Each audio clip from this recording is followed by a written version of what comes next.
في حد ذاتها لها قوة وتأثير. الله خلق العالمين كل الناس خلقهم بكلمة هي، ودائما ما يسبق الخلق، وقال الله ليكن نور.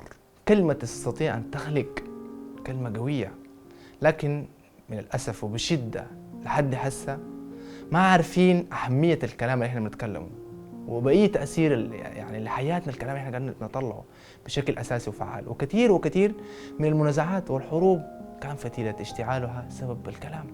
في ناس ممكن بكلام بسيط وإساءة يبقى سبب حرب، في المقابل إن الكلام القليل والمناسب يقدر يبني ويفيد ويكون له أثر فعال وإيجابي في بناء العلاقات بيننا وبين بعضنا. ثانياً، تفادي الأخطاء والمعاصي اللي بتحصل نتيجة الكلام الكثير، لأن بكثرة الكلام ما في يعني من غير فايدة، من مجرد الكلام هتلاقي نفسك تقع في زلات، نميمة، إدانة، كذب وغير من المعاصي أنت في غنى عنها.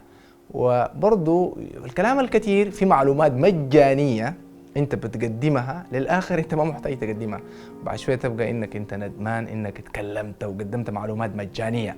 عشان كده قول الزيت والناس يستفيدوا. ثالثا، الكلام القليل بيعكس قوة وحكمة، حكمة شخصيتك انت كإنسان، مقابل ان الكلام الكثير بيحز من صورة الإنسان، وخصوصا لو كان كلام في المطلق.